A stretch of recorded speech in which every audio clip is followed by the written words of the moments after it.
Olá, Barbacena Século XXI está de volta. A proposta deste programa é oferecer a você que nos assiste e aos nossos convidados uma reflexão dos temas relevantes da cidade no presente e projetar soluções e perspectivas para o futuro. Nos estúdios da Estrada Real hoje, nós temos a presença da professora Edna Rezende, que é doutora em História pela Universidade Federal de Minas Gerais e é uma das fundadoras e organizadoras do Arquivo Histórico Municipal, professor Altair José Savassi. Prazer ter você aqui, Edna. E a primeira pergunta é justamente sobre o patrono dessa instituição. Quem foi o professor Altair José Savassi? Inicialmente, eu tenho que ressaltar também que, para mim também, igualmente, é um prazer poder falar dessas atividades do arquivo, né, porque é muito importante porque a cidade conheça, que as pessoas conheçam a riqueza desse patrimônio, né, e a importância que ele tem para a cidade. Agora, voltando à sua pergunta, o professor Altair José Savassi é o patrono do arquivo, numa justa homenagem, eu acredito, porque o professor Altair Savassi foi um grande historiador, né, e um grande memorialista que, ao longo da sua vida, colecionou muitos documentos importantes, viu muitos outros que nós não temos mais acesso, porque infelizmente eles não existem, e deixou algumas publicações, alguns livros fundamentais para se conhecer a história de Barbacena. Ele, juntamente com o professor Soares Ferreira, né, Cipriano Soares Ferreira, é assim, um autor seminal, um pesquisador seminal da nossa história, porque teve acesso a fontes que até, infelizmente, hoje já estão perdidas. Exatamente. Né? Então, eu acho que não tem como você se propor a estudar a história de Barbacena sem começar com um olhar para as obras do Altair Savassi e do Nestor Macena. Eles são também imprescindíveis. Sem dúvida. E aí nós falamos em fontes que se perdem, e é aí que entra o arquivo histórico, né? Na verdade, para o nosso telespectador, talvez não iniciado nesses assuntos, perceber a importância, o que é, afinal, um arquivo histórico? Para que ele serve? Bem, um arquivo histórico, ele tem por objetivo guardar documentos, né, produzidos por uma sociedade, né? No caso, o Arquivo de Barbacena, ele prioriza a guarda dos documentos produzidos pela região histórica de Barbacena. Isso é importante deixar claro, que nós não temos documentos só da Barbacena, do município de Barbacena, na configuração geográfica atual, né? A região histórica de Barbacena, ela agrega toda a antiga comarca do Rio Paraibuna, né? No século que foi instituída em 1833, né? No século XIX, e que reunia vários municípios, o que hoje são municípios independentes, todos esses, Antônio Carlos, Bias Fortes. Só para o telespectador entender, Juiz de Fora Juiz de Fora, exatamente. Juiz de Fora, Lima Duarte. Eu já fiz um cálculo por alto, até para justificar um projeto, e essa região, levando em consideração os números demográficos atuais, né, Barbacena guarda documentos que se referem a mais de 1 milhão de habitantes. Né? E de uma região bem extensa, bem extensa. Né? Então, isso é importante ressaltar. E a gente tem pesquisadores de Paiva, de toda essa região, né? Nós temos documentos referentes a essas cidades que antes pertenciam à comarca do Rio Paraibuna, e muitas delas eram distritos de Barbacena. Então, o arquivo, ele tem esse objetivo. Outra coisa que eu gostaria de ressaltar é que, quando a gente fala de um arquivo histórico, as pessoas às vezes acham que é só um lugar para se guardar papéis velhos. Obviamente que a maioria dos documentos, né, que estão guardados no arquivo, alguns têm muito mais de 200 anos. Né? O nosso documento mais antigo é de 1747. Aliás, temos dois, uma Sesmaria e um Inventário. Né? Claro que eles são bastante antigos, né? Mas não é um depósito de papel velho. Muito pelo contrário, um arquivo, ele é um arquivo é vivo. Porque... tem essa coisa do arquivo morto, né? Que é um termo famigerado.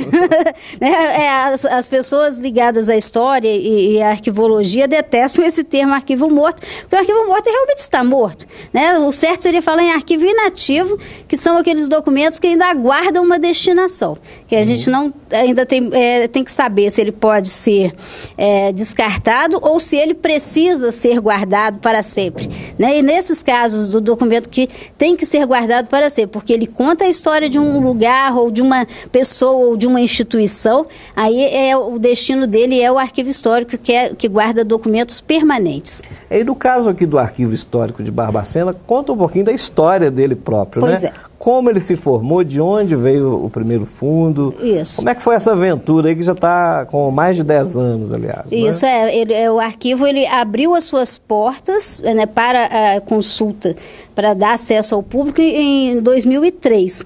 Mas a história começou um pouco antes, né, no ano de 2000, quando a Fundac, né, teve notícias que a documentação do Poder Judiciário ia ser descartada, a documentação antiga, né? Então, na época, a Gogóia e você que estavam na Fundac tomaram a iniciativa de salvar essa documentação, né? Aí formou-se uma equipe para fazer a identificação dos documentos e recolhê-los ao que seria o arquivo histórico, né? Porque a lei do arquivo, de criação do arquivo, ela já existia como uma obrigação da Constituição, mas na prática o arquivo não existia, né? E foi aí que o arquivo começou a tomar forma, a ser implantado, né? O nosso primeiro recolhimento, então, foi a documentação da primeira vara civil, né? E que foi um processo que o próprio judiciário achou que deu muito certo, porque eles foram liberando os processos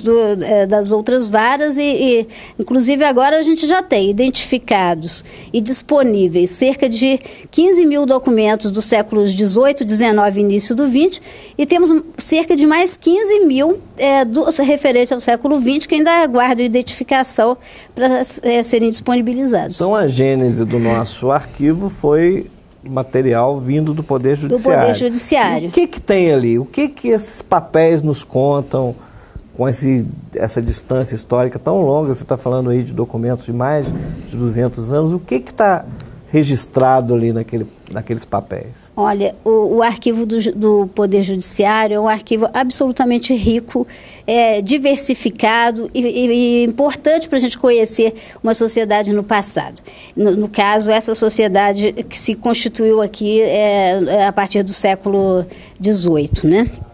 Então, nós temos a documentação do Poder Judiciário, é uma documentação, como eu disse, diversificada. Então, você tem várias tipologias de documentos. Os que predominam mais são os inventários, né, que são documentos um processo que é feito para fazer a sucessão dos bens, né? Uma pessoa, quando falece, ela tem bens, para que os herdeiros possam tomar posse desses bens, se faz um inventário. E agora, a particularidade dos documentos do século XVIII e XIX é que o documento era muito mais descritivo do que hoje. Então, no inventário, o inventário é muito fascinante, porque você não tem só uma noção de como era a economia, não. Né? Você conhece a casa de uma pessoa através de um inventário. O que ela tinha, os hábitos, os costumes. objetos. Então, dá para passear pela casa de uma pessoa, desde a sala, os móveis, os quartos, as roupas, a cozinha com todos os seus utensílios, as panelas, e mesmo os utensílios que não estavam em perfeito estado, tem uma meia furada tem no inventário. Então, essa riqueza nos dá um conhecimento muito especial sobre essas sociedades. É uma viagem no tempo. E outra, os escravos, né? Porque outra documentação, um tipo de documento onde a gente vai conseguir ter acesso a uma parcela significativa da população, né? Que não tinha muito como ter registros. né? Tem outros documentos que em que os escravos aparecem, como as ações de liberdade. A gente tem algumas importantes aqui, que o escravo entrava na justiça para conseguir a sua liberdade, né? Então tem várias. Tem o caso do Agostinho Crioulo, por exemplo, que ele entra na justiça contra a sua senhora, porque na verdade ele argumenta que ele não era escravo. Ele veio para o Brasil após a lei do fim do tráfico, em que, portanto, quando ele entrou aqui, ele não podia importar escravos, ele já não era escravo. E ele buscou auxílio judicial. Ele tinha que ter um curador, mas tem vários casos assim de busca de alforria, de várias relações, e nesse caso, no final, eles resolvem dar a liberdade para ele. Não era o que ele queria. Ele não queria ser reconhecido como liberto. Ele queria ser reconhecido como livre, né? O que tem uma diferença muito grande, porque o liberto ele ia levar consigo esse estigma da escravidão, enquanto que se ele fosse considerado livre, ele era livre, é outro status, né? Então são várias... É por ali que se mapeia o que era uma sociedade. A gente tem documentos como as Sesmarias, que é para as pessoas hoje entenderem, como se fosse uma escritura de terras, um documento em que o rei de Portugal, através do governador-geral da capitania, ele dava a posse da terra. As pessoas, normalmente elas vinham e ocupavam, depois elas pediam a regularização. Mas aí você consegue mapear todo o povoamento através dessas cartas de Sesmaria, por exemplo. Temos documentos, a documentação civil, vários tipos de justificação. Tem uma interessante que se chama juramento de alma.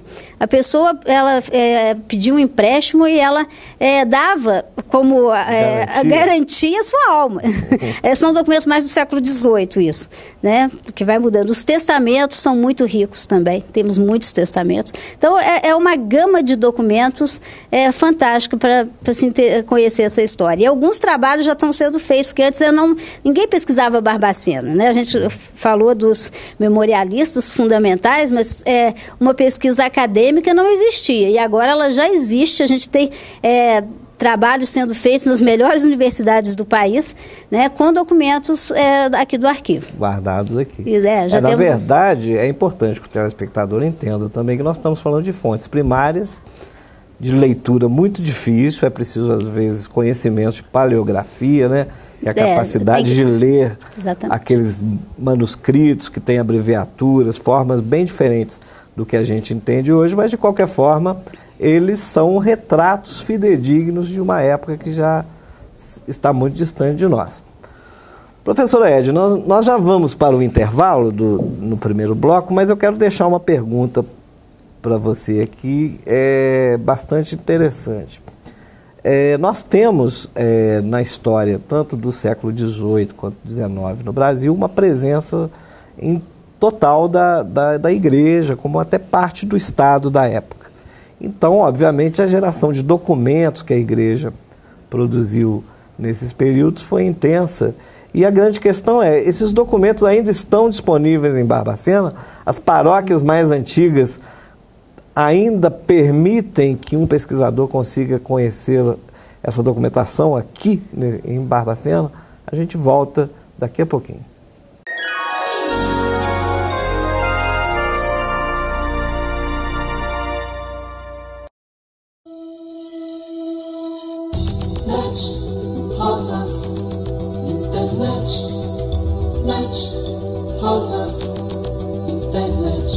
Credibilidade, disponibilidade e velocidade. Net, rosas, internet. O mundo ao toque de seus dedos. Se ligue, ligue já. Rosas, internet.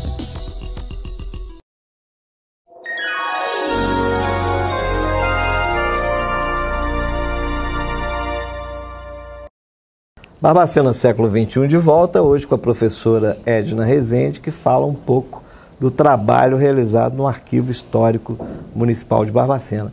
E a pergunta que ficou no bloco anterior é sobre a destinação dos documentos produzidos pela Igreja Católica, principalmente no período do século XIX e do século XVIII.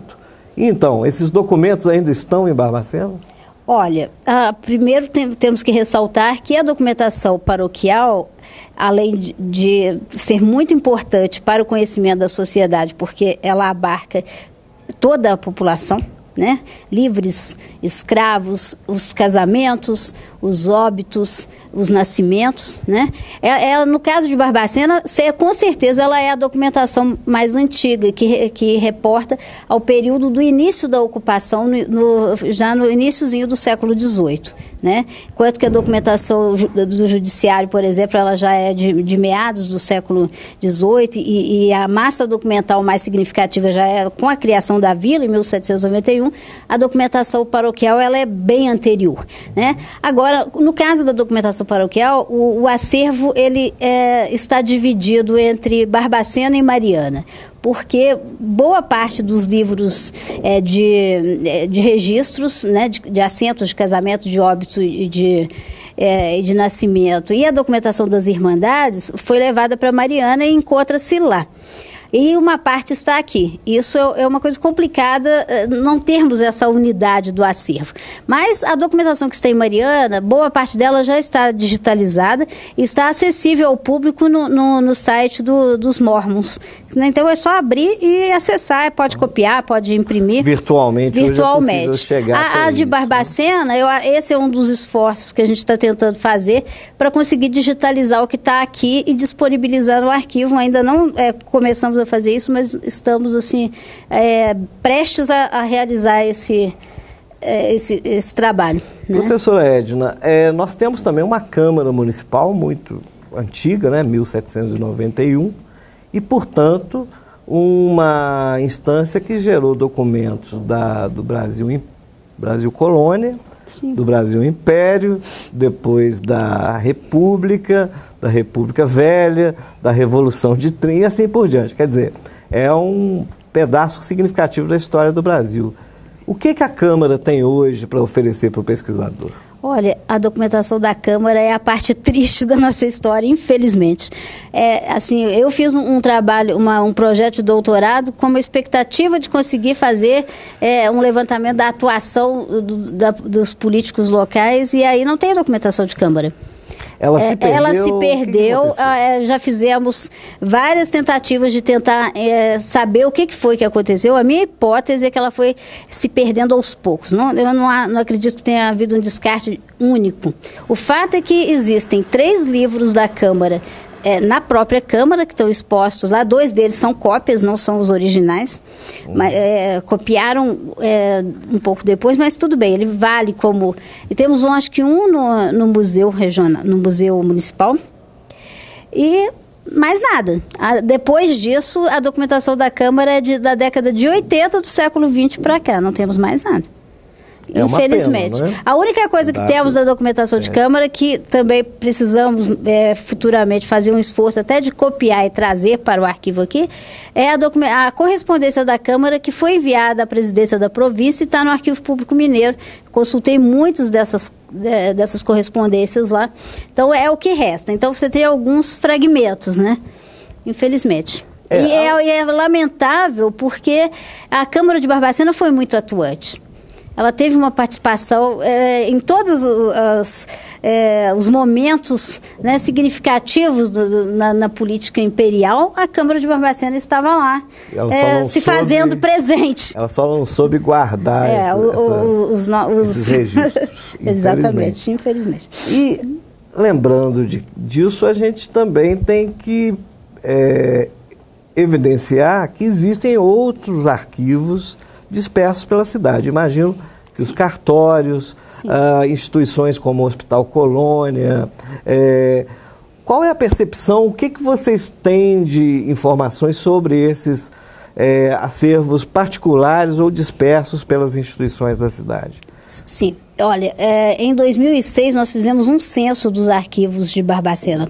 Assim, quase todos, pode ser que um ou outro tenha escapado, mas assim, a sua quase totalidade. E temos arquivos muito interessantes, alguns que precisam ser cuidados, como, por exemplo, o do Ginásio Mineiro, né, que está lá no Colégio Estadual. Outros que tem algumas escolas que têm arquivos impecáveis, como o Bias Fortes. Impressionante, muito arrumado. Eu acho que essas ações assim, positivas a gente tem que ressaltar também. E eles são acessíveis? Os pesquisadores hoje têm como chegar até eles? assim, escola, por exemplo, lá no Imaculada, eu não sei se eu acho que depende da pessoa conversar, né? Mas não, o ideal seria arquivos como o do Ginásio Mineiro, que estivesse recolhido ao arquivo histórico, porque o acesso é mais fácil, né? Temos que ressaltar também o acervo do jornal Cidade de Barbacena, porque não Isso também é importante. Nós falamos no professor Altair Savassi, que foi um grande colecionador de jornais. E esses jornais, nós temos imprensa aqui desde 1839, não é? 36. Com o Paraibuna. Embora a gente só tenha uma página de 1836 que está lá no arquivo que o Altair Savassi colecionou. Sim. E é importante ressaltar que toda essa coleção de jornais está organizada e disponível lá no arquivo, e ela é bastante consultada. E essa coleção que o professor reuniu. Que está disponível. Que está disponível, né? São 313 títulos. Eu acho que isso é muito significativo, né? Claro que a maior parte desses títulos, às vezes você tem 1, 2 números. Agora, tem alguns que a gente tem acervos, né? Tem a coleção mais completa, como Sericicultor. Alguns a gente consegue ter um conjunto mais completo, mas todos são lacunosos, né? Outra ação que a gente pretende fazer tentar reunir o máximo desses acervos, né, na biblioteca, o que tem na Biblioteca Nacional, o que tem no Arquivo Público Mineiro. O do Arquivo Público Mineiro já disponível, já está disponível na internet, né, conseguir reunir isso, né? Por exemplo, o Paraibuna, a Esther Bertoletti trouxe, conseguiu lá na Biblioteca Nacional o que existe lá, né, que também não está completo, mas o que existe lá. Então nós temos todos os que existem. Sim. Todos os que existem. Alguns virtuais, 2 que não são, que são os do Altair Savassi, mas todos os que existem. O Eco da Razão eu usei para minha tese de doutorado, então eu doei a minha cópia virtual também. O Eco da Razão, só para a gente também ilustrar aqui, ele era produzido pelo Conde de Prados. Sim, restaram pouquíssimos números, mas ainda assim deu para fazer um trabalho bem interessante. Sim, com certeza. Né? Valor inestimável. E aí temos depois para o final do século XIX, o que não é simplesmente uma lacuna só de Barbacena, diga-se de passagem. Depois do regresso, né, conservador, os jornais locais que tinham se espalhado como pólvora no período regencial, eles realmente arrefecem. Né? Então não é só a Barbacena que deixa de ter jornais. Isso é bem comum. Só as grandes cidades, o Rio de Janeiro, que mantém uma atividade periódica mais presente. Né? Depois eles começam a retornar já no final do século XIX e também em Barbacena. Então aí a gente começa a ter alguns jornais para a década de 80 do século XIX que o Altair Savassi felizmente guardou para a cidade. Foi assim um trabalho particular, sem nenhuma perspectiva de vender ou de usar esse material. E que a família teve o bom senso de entregar para o arquivo. Né? Que a gente tem que ressaltar essas situação atitudes. Louvável o trabalho que ele feito por ele.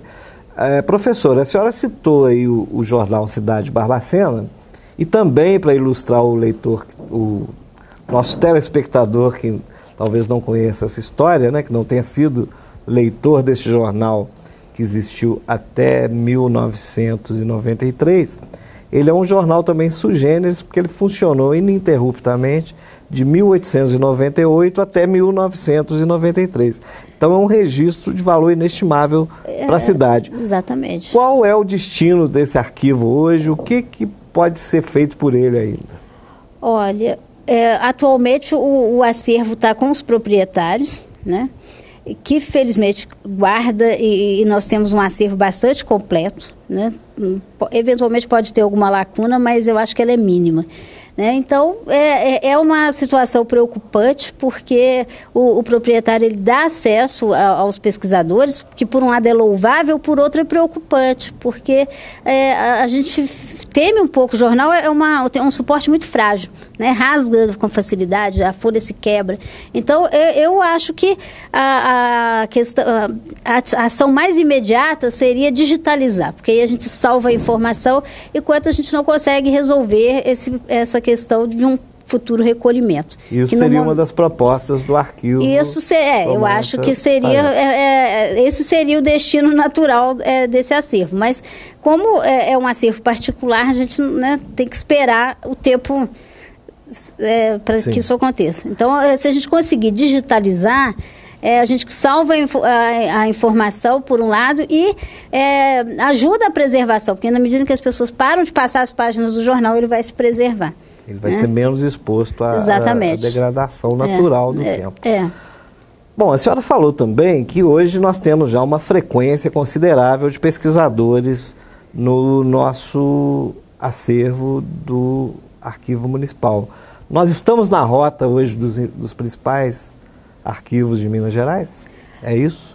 Eu acho que sim. Eu acho que a gente precisa avançar mais ainda no sentido de dar melhores condições ainda de pesquisa para os usuários, mas já estamos sim, porque são muitas teses de doutorado, dissertações de mestrado, monografias, os genealogistas, que é um público muito frequente, presente em todo o arquivo, né, e que publicam livros. Então, com certeza, temos pesquisadores de várias, vinculados a várias universidades, né, a UFRJ, a UF, a USP, né, mas a UFMG, a JF, a UFSJ, a UFOP, todos esses alunos acabam vindo pesquisar aqui em Barbacena. E é só o universo acadêmico que se interessa por isso? Quem hoje está indo no arquivo? Não, pois nós temos, como eu te falei, além desse público acadêmico, né, nós temos o público de genealogistas, mas o arquivo também,